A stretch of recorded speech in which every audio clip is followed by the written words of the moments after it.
The Galactic Council chamber was vast, its towering walls adorned with holographic banners representing the many species that once thrived in the galaxy.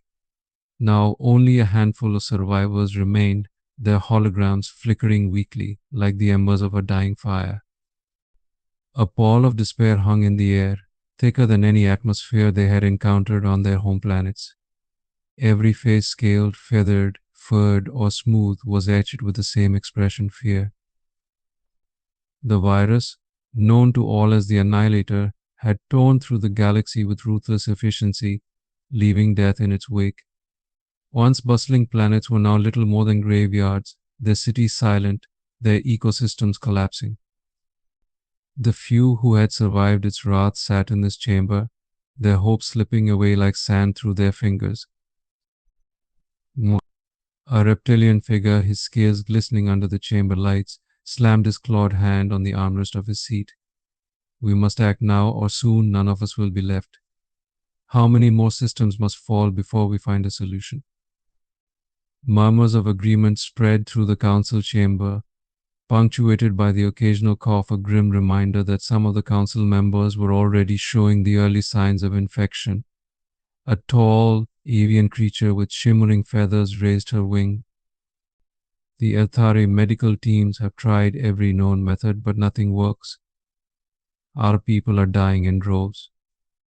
Every day more ships are lost, more colonies go dark. This virus, it does not discriminate, it spares no one. Her words were met with silence, the gravity of the situation settling in the room like a thick fog. The Galactic Union had always been proud of its technological superiority, its scientific advancements beyond comprehension. But now they stood helpless against this invisible enemy. From the corner of the chamber, a representative from the Tisari Empire, tall and sleek with silver skin, glanced down at a report projected before him. His voice was calm, though tinged with desperation.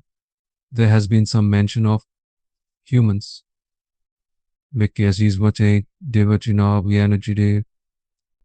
It seems they have remained unaffected. At this, a wave of dismissive chuckles rippled through the chamber. One of the representatives, a gruff, barrel-chested warrior from the Kalgat species, sneered. Humans? You must be joking. They're barely considered a galactic species, little more than primitives scratching around on their home planet. They can't help us. We're far beyond anything they could comprehend. The avian leader shook her head. Nevertheless, the data is clear. Not a single human has been reported sick. They are immune. I don't care about their immunity, the Tisari continued, his silver eyes narrowing. What I care about is whether they can produce a cure. But even if they could, would we trust them to save us?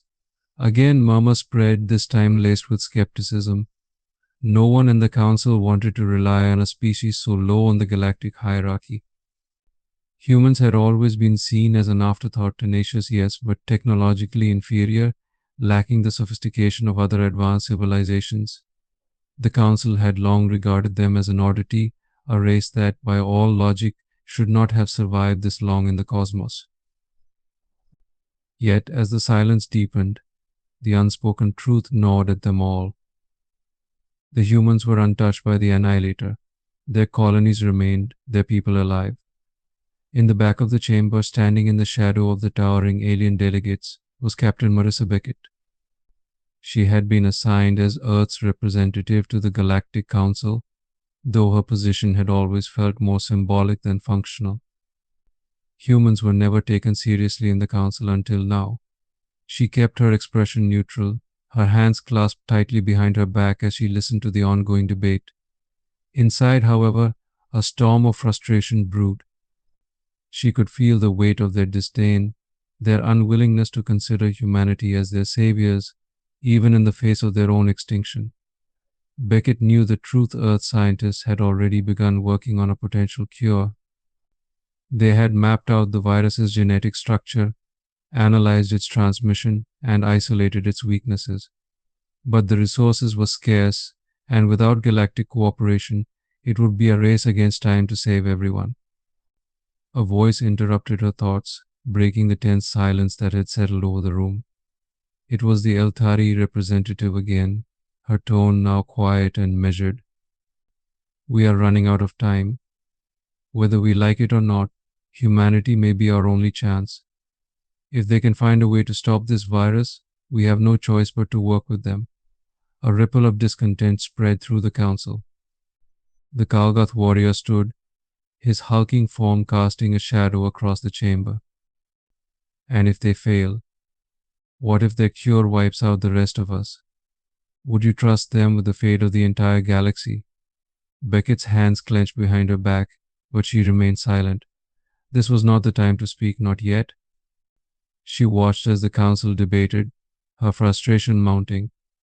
They were discussing her people's capabilities as though they were children playing with fire. And yet deep down she knew they had no other option. The council meeting dragged on, but the conclusion was inevitable. Reluctantly, the alien leaders agreed that they would reach out to Earth for help. It was not a decision made out of respect or trust, but out of desperation.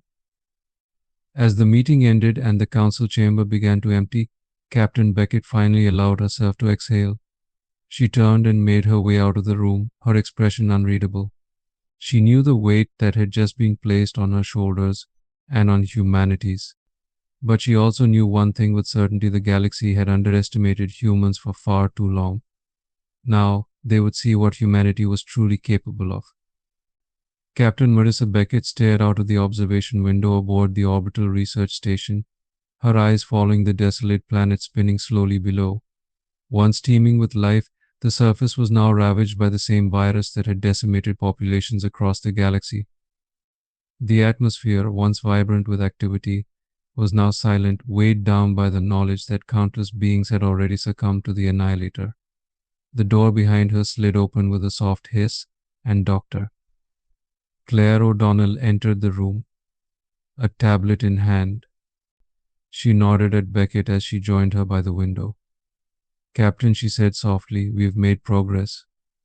Beckett turned, her face still tense with the weight of their task. "Tell me, Claire." O'Donnell gestured toward the large holographic display in the center of the room. With a few taps on her tablet, data streams and genetic sequences flickered to life, projected in the air. "We've isolated the key difference in human DNA," she explained. "It's a unique mutation, one that makes us naturally immune to the virus." Beckett folded her arms across her chest, her brow furrowed. "So we're not just lucky, then?" O'Donnell shook her head. "No, it's more than that. This mutation is what gives us an edge. Our immune system doesn't just resist the virus, it neutralizes it." "Have you been able to replicate it?" O'Donnell exhaled. "We're close. The issue now is scaling it. We've managed to create a potential cure in the lab using human antibodies as a base, but we'll need massive amounts of resources to synthesize enough for the entire galaxy." Beckett's gaze drifted to the planet below. "And the council? Have they responded?" O'Donnell's lips tightened. "Mixed reactions. Some are desperate, like the Elthari. They're pleading for help. Others, like the Tisari, are skeptical. They still see us as inferior, incapable of offering a solution. They think we're making it up, or worse, that our cure could be more dangerous than the virus itself." Beckett frowned. "Typical. We offer the key to saving them, and they still don't trust us." She tapped her fingers against her arm, her mind racing. "We're running out of time. If we don't get the resources we need soon, more worlds will fall." O'Donnell nodded. "I agree. Without cooperation, there's only so much we can do. We've already started producing what we can, but it's nowhere near enough. We'll need their help, whether they like it or not." Beckett's eyes hardened with determination. "Then we'll make them listen." She glanced at the clock on the wall. "The council needs to hear the truth. Humanity is their only chance." The door slid open again, and Commander Davis entered, his expression tense. "Captain, we've intercepted some communications from the council planet. The Elthari delegation is pushing hard for cooperation with Earth, but the Tisari are blocking the motion. They've been spreading rumors that our primitive technology isn't capable of handling a galactic-scale crisis." Beckett felt a flicker of anger rise within her. Primitive, she muttered under her breath. Let them believe that. There's more, Davis continued. The Council is also discussing a possible quarantine of Earth in effort to contain us in case the cure doesn't work. O'Donnell's face paled. They're scared. They don't want to take the risk. They'd rather let the galaxy die than let us help. Beckett's fists clenched at her sides. That's not an option. That's. We'll send a direct message to the Council. They need to understand that without us, there is no hope. We may not have their fancy tech, but we've done what they couldn't. We found a solution. O'Donnell stepped closer, her voice calm but resolute. They'll have to trust us sooner or later, Marissa. They can doubt us all they want, but the truth is staring them in the face. We're the only species immune to this virus. That alone should make them listen. Beckett's eyes narrowed. If they don't, they'll have more to fear than just the virus. The silence stretched between them, both women contemplating the monumental task ahead. The station hummed quietly around them, a symbol of humanity's determination in the face of adversity. Outside the window, the quarantine planet continued its lonely spin, a grim reminder of what was at stake. We'll make it work, Beckett said firmly, breaking the silence. We'll find a way to produce the cure with or without their help. But for now, we focus on getting the Council to see reason. Davis nodded. I'll prepare the transmission. We need to convince them that time is running out. As he turned to leave, Beckett gazed once more at the planet below. For all their advanced technology, the aliens still couldn't see what was right in front of them. Humanity had been pushed to the side for too long, underestimated by civilizations that thought they were superior. But now, at the edge of extinction, it was humanity that would offer salvation. We've come too far to be ignored, she murmured, mostly to herself. They'll see. They'll have no choice but to see. O'Donnell placed a hand on Beckett's shoulder. They will. They have to. Beckett gave her a brief nod, her resolve solidifying. She turned and walked toward the communications console, her steps firm and purposeful. It was time for humanity to step into the light. And this time the galaxy would have no choice but to listen. In a darkened chamber hidden deep within the Tisari Empire's capital, Ambassador Seller leaned forward, his silver eyes gleaming in the low light. Across from him sat Dr. Kroll, a rogue scientist with a reputation for doing anything necessary to achieve his goals. Between them, a holographic display flickered, showing detailed data stolen from Earth's research teams. The humans are moving too slowly, Sala said, his voice smooth but laced with frustration. If we leave it in their hands, more of our people will die before they develop a cure. Dr. Kroll, his thin lips curling into a smile, nodded. Which is why we're not going to wait for them. We'll take the research and finish it ourselves. The Tisari will claim credit for saving the galaxy and the humans. Well, they'll be remembered as a footnote, if at all. Sala's eyes narrowed. Can you do it? Kroll leaned back, tapping a few commands into his device. Their progress is remarkable, but they're vulnerable. I have already positioned agents on their research station. We'll strike tonight, retrieve the data, and erase their work. The humans won't know what hit them. Sala sat back, a satisfied smile spreading across his face. Make sure it looks like an accident. We don't want the Council tracing this back to us. On board the orbital research station, Captain Marissa Beckett paced in her command room, her eyes glancing at the monitors displaying her team's progress. Things were moving slower than she wanted, but there had been breakthroughs. The potential cure was within reach and every scientist was working around the clock. Suddenly the lights flickered and alarms blared throughout the station. Beckett's heart leapt into her throat. She rushed to the console and pulled up the internal security feed. Captain, we're under attack, Commander Davis shouted as he burst into the room. Beckett's eyes widened as she watched live footage of explosions ripping through one of the labs. Flames erupted, and her scientists scrambled for cover. Panic settled in her chest as the realization hit her This wasn't an accident. Evacuate the labs, she ordered. Get everyone to safety. Davis was already on his comm, relaying the orders to the station's security teams. Beckett's hands clenched the edge of the console as she saw the destruction spreading. Key parts of the station were being targeted: research labs, data centers, everything essential to their work. Sabotage, she muttered under her breath. It's sabotage. The screens flickered again, this time displaying a new image: masked figures moving through the station's corridors, planting explosives and targeting critical systems. They were organized and precise, clearly sent to cripple their progress. Beckett's jaw tightened.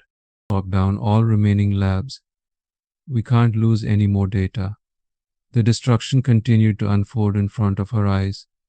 One of the research wings collapsed in on itself, flames engulfing the area. Her scientists, the ones she had worked so closely with, trusted, were caught in the chaos. She knew some had already fallen. The weight of it pressed down on her like a crushing force. Her communicator buzzed, and Dr. Claire O'Donnell's voice came through, breathless and strained. Marissa, we've lost almost everything. The primary data servers, they're gone. We need help down here now. I'm sending backup, Beckett replied, trying to keep her voice steady. Just hold on. She turned to Davis. Get every available soldier to the labs. We need to secure whatever's left. As Davis rushed out, Beckett's hands shook slightly. The weight of the situation pressed down on her. Years of progress, critical data that could save the galaxy was gone in an instant. The lives of brilliant scientists snuffed out. And now, with the station crippled, they were on the edge of losing everything. But she couldn't let that happen. She wouldn't. When Davis returned, Beckett was already pulling up a list of survivors and reassigning roles. We're not done yet, she said, her voice steely. We may be wounded, but we're not out. Claire is still alive. So are others. We'll gather what's left and rebuild. Davis nodded, though there was pain in his eyes. The damage is extensive. The T-Sari, I know it was them, Beckett interrupted, fury bubbling beneath her calm facade. They were too quiet, too skeptical. This attack has their fingerprints all over it. What's our next move? Beckett paused for a moment, her mind racing. She could feel the emotional toll of the attack: anger, grief, the weight of responsibility crushing down on her. But beneath it all, there was a fierce determination, a fire that wouldn't be extinguished.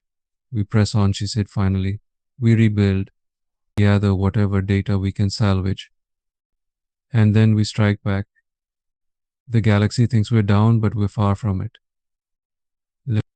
Her eyes hardened as she looked out the viewport, the vast expanse of space stretching before her.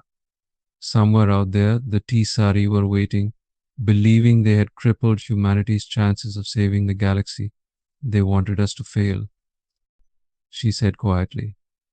But they're going to learn just how wrong they were. Beckett straightened, squaring her shoulders. We're going to finish this cure, and when we do, they'll see. Humanity won't be pushed aside anymore. In the aftermath of the sabotage, the orbital research station drifted in silence, half of it destroyed, flames long extinguished. The cold of space pressed in, but Captain Marissa Beckett stood tall on the command deck, her face lit only by the glow of the console. The damage was done, key scientists were gone, and the cure they had worked so hard to develop had been erased in moments. But Beckett wasn't about to let that be the end. A message from Earth came through on her communicator, the voice of Admiral Roberts breaking the silence. Beckett, we're ready to deploy the fleet. We've gathered as many resources as we can. Time to rebuild. Beckett nodded, her voice steady. Acknowledged, Admiral. We've lost a lot, but we're not done. Tell the teams to prepare for departure. We've got work to do. Hours later, the skies around the station were alive with movement. Ships from Earth's fleet gathered, deploying soldiers and engineers to begin the arduous task of rebuilding the station. The plan was bold. Humans were not only going to repair the damage but expand the research center into a mobile operation, able to move across the galaxy and gather resources from the most hostile environments. As the crew worked, Beckett stood in the command room with Dr. Claire O'Donnell. She was back, her hair pulled into a tight knot, dark circles under her eyes. The losses weighed heavily on both of them, but there was no time to mourn. We'll have to start again, O'Donnell said, looking over the makeshift lab set up on the monitors. But this time we'll be faster. We learned enough in the last round to accelerate the process. Beckett nodded. And we'll need to gather the materials we lost during the attack. Some of it, we'll have to go to the far edges of the galaxy to find. Places no one's returned from, O'Donnell added grimly. Beckett's expression hardened. Then we'll be the first. The days that followed were grueling.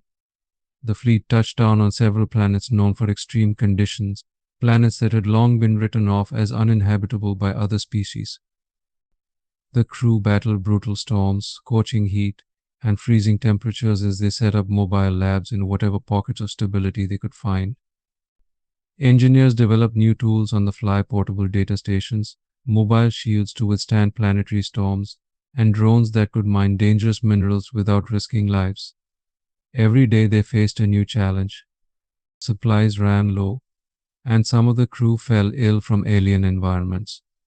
But where other species would have retreated, the humans adapted. They recycled, repaired, and pushed on. Morale wavered, but Beckett was there, moving from one team to the next, offering words of encouragement. She never asked her crew to do anything she wasn't willing to do herself, and that earned her their unwavering loyalty. It wasn't long before word of humanity's resilience spread across the galaxy. Even on the Council planet, rumors of the humans' determination began to trickle in. The Tisari, still reeling from their failed sabotage attempt, kept a low profile, though whispers circulated that they were grudgingly acknowledging that their attempt had backfired. They were embarrassed, but more importantly, they were beginning to see the humans in a different light, an inconvenient truth they couldn't ignore. Meanwhile, the Altari, one of the most affected by the virus, were the first to openly reach out. Their representative, a soft-spoken diplomat named Alyssa, sent a message to Beckett, pleading for help. Captain Beckett, the Altari people are grateful for your efforts, Alyssa said, her voice shaking slightly. We're losing so many. Please, anything you need from us, it's yours. We cannot survive without your help. Beckett stared at the message for a long time before responding. We'll do what we can, Alyssa said, but we need your people's full cooperation. This can't be a one-sided effort. The response came immediately. You have it, Captain. We'll do whatever it takes. Beckett leaned back, the weight of responsibility heavy on her shoulders. Earth's efforts were no longer just about saving themselves. The entire galaxy was depending on them, whether they liked it or not. The pressure was immense, but if there was one thing humanity had learned over the centuries, it was how to survive under pressure. As the new technology accelerated the research, other alien factions began to take notice. The humans were doing what no one else could, working in extreme conditions, developing cutting-edge tools, and making progress despite every setback. Species that had once dismissed humanity as backward and primitive were now watching in awe. It wasn't long before Beckett received more messages, this time from unlikely sources, the Tisari themselves. Though they had tried to sabotage humanity's work, they were now requesting a seat at the table, eager to secure a piece of whatever solution the humans might find.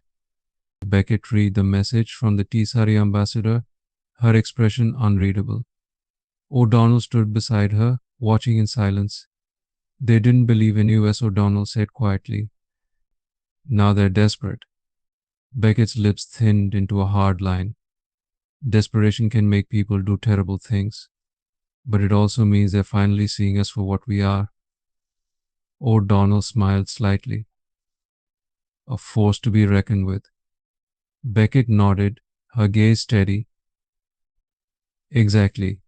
In the dimly lit lab, the atmosphere was tense. Every monitor in the room hummed with data streams, flashing numbers that told the story of months of tireless work. The final piece of the cure had been developed, but there was still one last dangerous step. The room was silent as Dr. Claire O'Donnell stood before her colleagues, her face calm but resolute. "We need to test it," she said softly, but her words cut through the silence like a knife. And we all know what that means. Around her, the team exchanged glances, uncertainty and fear etched on their faces. They had come so far further than anyone thought possible, and now, the fate of the galaxy rested on one final experiment. The only way to know if the cure would work was to expose someone directly to the virus. "I'll do it," Claire said suddenly, her voice steady. Captain Marissa Beckett, who had been standing in the corner of the room, stiffened. "Claire, no. We'll find another way." "There is no other way," Claire replied, turning to face her friend. "You know that. We don't have time for more simulations or delays. We need to prove this works now, before more lives are lost." Beckett's jaw clenched, but she didn't argue. The grim reality hung between them, unspoken. Claire was right. Without a direct test, the Council and the galaxy's leaders wouldn't have the proof they needed to mass-produce the cure. But the virus was still too unpredictable. It could take her life. Claire stepped forward, her gaze sweeping across the room. "I'm doing this because I believe in what we've built, in what we've accomplished. If this works, it will save billions. But we need to be sure. And if there's any chance of stopping this virus, I'm willing to take that risk." The team fell silent, the weight of her words sinking in. Beckett's heart ached, but she knew Claire was the only one who could do this. She had been the backbone of the research team, the one who had pushed through every obstacle, who had fought to keep the project alive when others had given up hope. Beckett walked over, standing directly in front of Claire. Her voice was low, barely a whisper. "Are you sure?" Claire met her gaze, her eyes steady and unwavering. "I'm sure." Without another word, Beckett reached out and grasped Claire's hand, squeezing it tightly. "Then we'll be right here with you." The preparations began swiftly. The lab was transformed into a containment zone, with sterile glass walls surrounding Claire as she sat in the center, hooked up to monitoring equipment. The virus, carefully contained, was ready to be introduced into her system, and the experimental cure was set to follow. Outside the containment area, Beckett and the rest of the team stood watching in tense silence. The screens displayed Claire's vitals, heart rate, blood pressure, oxygen levels, all normal, for now. Beckett's knuckles turned white as she gripped the edge of the console. Then the virus was introduced. Everyone held their breath. Minutes passed, each one heavier than the last. Claire's vitals spiked, her heart rate increasing rapidly. The virus was spreading, attacking her system. Beckett's throat tightened as she saw Claire wince in pain, her body trembling as it fought the infection. "Activate the cure," Beckett ordered, her voice sharp and cold, though inside she felt anything but calm. The serum was administered, and for a long, agonizing moment, nothing happened. The team watched in silent horror as Claire's body convulsed, her vitals plummeting. Beckett's pulse raced. Had it failed? But then, slowly, Claire's readings began to stabilize. Her heart rate steadied, her breathing normalized. The virus was being neutralized. "It's working," O'Donnell's assistant whispered, his voice barely audible. Beckett let out a breath she didn't know she was holding. Claire's body relaxed as the cure took full effect, wiping out the virus. The room was silent, except for the steady beep of the monitors, a sound that had never been more welcome. Beckett's eyes filled with tears as she watched her friend recover. They had done it. Against all odds, they had done it. As word of Claire's sacrifice spread across the galaxy, the response was overwhelming. Species that had once doubted humans began to rally around them. The Earthari, who had been on the verge of extinction, pledged all their resources to mass-produce the cure.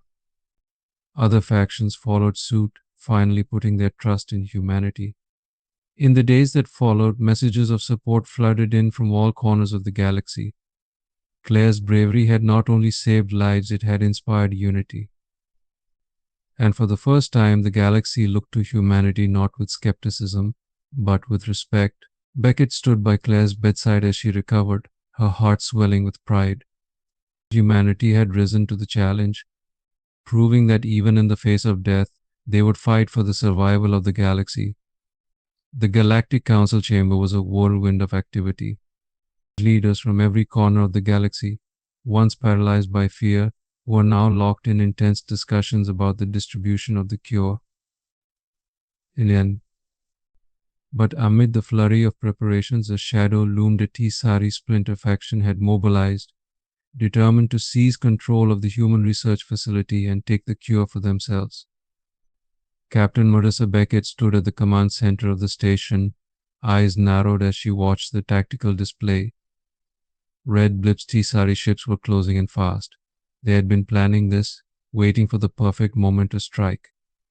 Beckett's jaw clenched. They weren't going to let humanity's efforts fall into enemy hands.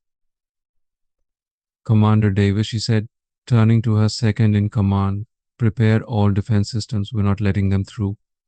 Shields are up, weapon systems online, Davis replied, his voice tense but steady. But we're outnumbered. Heavily. Beckett nodded grimly. No, that's never stopped us before. Outside the station, the stars glittered like shards of glass, but as the Tisari fleet approached, those stars were soon blotted out by the massive shapes of enemy warships. The Tisari commander hailed the station, their face appearing on Beckett's screen, a sneering, reptilian visage filled with arrogance. Captain Beckett, the commander, hissed, stand down. Hand over the cure, and your people might live. Beckett met the commander's gaze, her voice cold as steel. You underestimated us once before. That was your first mistake. Thinking you can take the station will be your last. Without waiting for a response, Beckett cut the transmission and barked orders to her crew. All hands prepare for battle. The station's defenses came to life, railguns and missile systems lighting up the dark expanse of space. Beckett's crew moved with precision, years of training kicking in as they coordinated the station's counterattack. Though outnumbered, the humans had the advantage of home turf, and they were ready to fight for it. The Tisari ships opened fire, a barrage of energy beams and plasma torpedoes slamming into the station's shields. The force of the impact rattled the crew, but the shields held. Beckett's eyes flicked across the tactical display, searching for weaknesses in the Tisari formation. There, she said, pointing to a gap in their defenses. Target their flank. Focus fire on their support ships. The humans struck back with brutal efficiency, railguns tearing through the hulls of the smaller Tisari vessels. Explosions lit up the void as the enemy ships began to crumble under the relentless assault, but the Tisari kept coming, determined to breach the station's defenses. Meanwhile, in the med bay, Dr. Claire O'Donnell worked frantically, administering the cure to the first group of infected patients, both human and alien. The cure, derived from Claire's own DNA, flowed through their systems. Every second counted. Vitals are stabilizing, one of the medics said, his voice tight with relief. The cure is working. O'Donnell didn't pause to celebrate. There were still hundreds, thousands more who needed the cure. She moved from one patient to the next, injecting them with the precious serum, knowing that every life saved was another victory. Back in the command center, the battle raged on.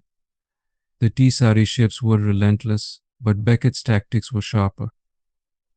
She ordered precision strikes on key targets, crippling the enemy's ability to coordinate.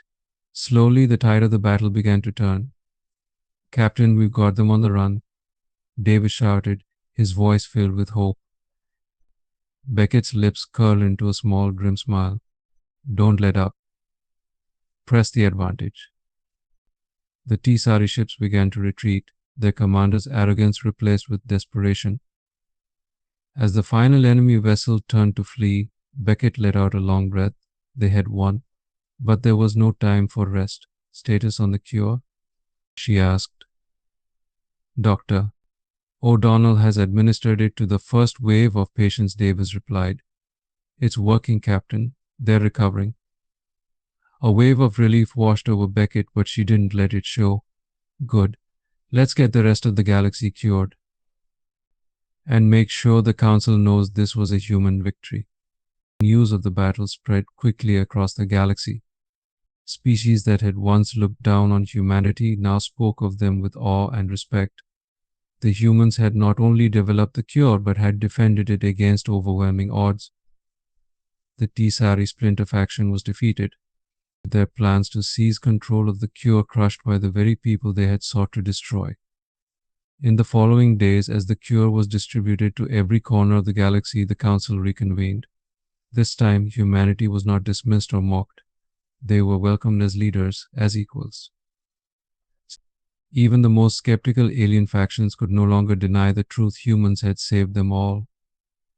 As the council session drew to a close, Captain Beckett stood on the observation deck of the station, looking out at the stars. Behind her, Dr. O'Donnell approached, her expression weary but triumphant. "We did it," Claire said softly. Beckett nodded, her gaze still fixed on the stars. "Yeah, we did." The galaxy had changed, and humanity had proven its worth, no longer underestimated, no longer ignored. They had risen to the challenge, fought through adversity, and emerged victorious. And now, the future of the galaxy would be shaped with humans at the table. The Galactic Council chamber was filled with a palpable sense of change. For the first time in history, humanity was seated at the grand table alongside the most powerful civilizations in the galaxy. The atmosphere was different from all those previous meetings, where humans were little more than an afterthought, dismissed and overlooked. Now the room was quiet, attentive, and respectful as Captain Marissa Beckett took her place at the center of attention. She stood tall, looking out across the various alien representatives. Some faces were familiar, filled with gratitude for the cure that had saved their people. Others were more cautious, especially those from the remnants of the Tisari Empire, still stinging from their failed attempt to seize the cure. Beckett knew that despite the victory, tensions simmered beneath the surface. But today was not a day for division. "Thank you all for being here," Beckett began, her voice clear and steady. "What we've achieved over the past months has been nothing short of a miracle. A miracle that wasn't the result of one species or one planet, but of a united effort from all of us. Humans, Elthari, Tisari, Kalgath, and countless others. We stood on the brink of extinction, and yet here we are.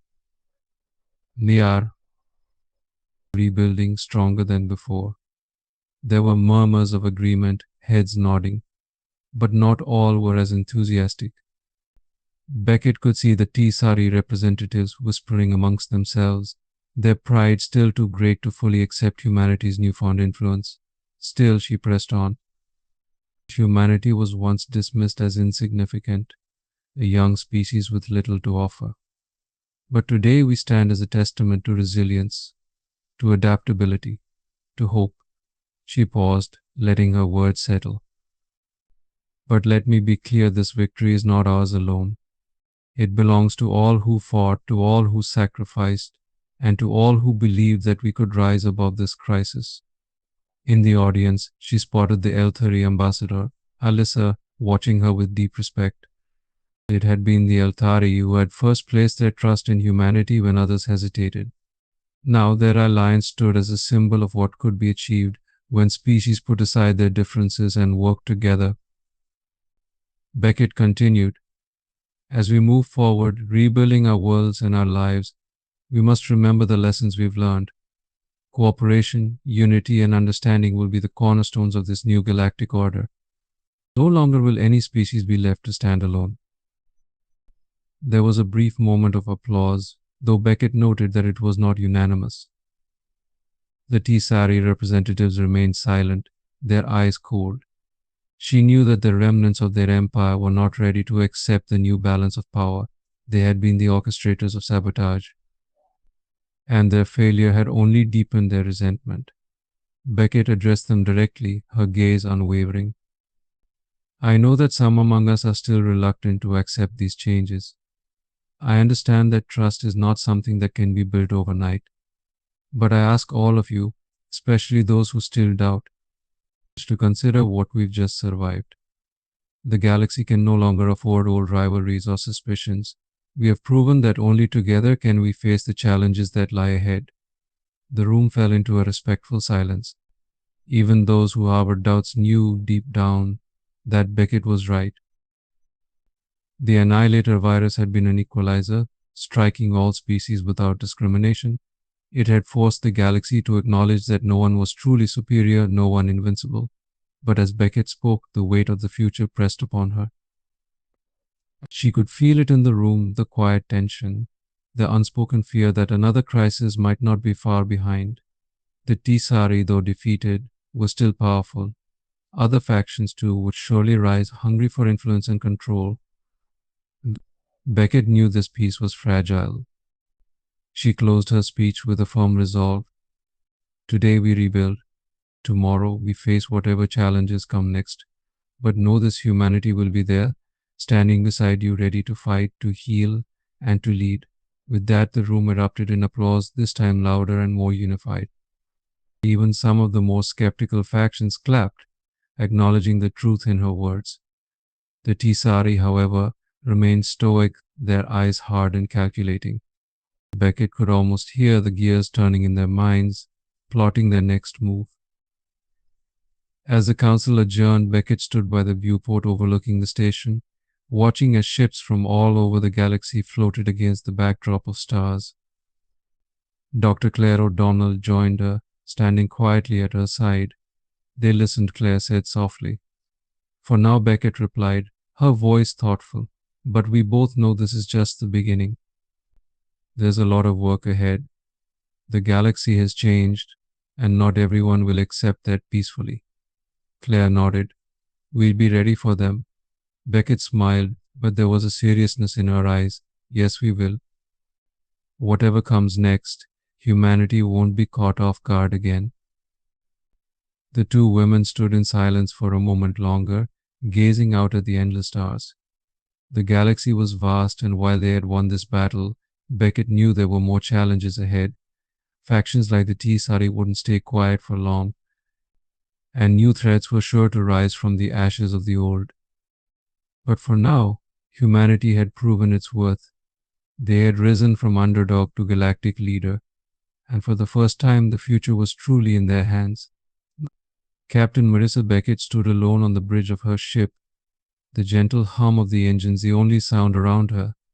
Through the wide viewport, the vast expanse of space stretched out before her, an endless canvas of stars, distant worlds, and the unknown. For a moment, everything felt peaceful, almost serene, as if the galaxy itself was taking a breath after the storm they had weathered.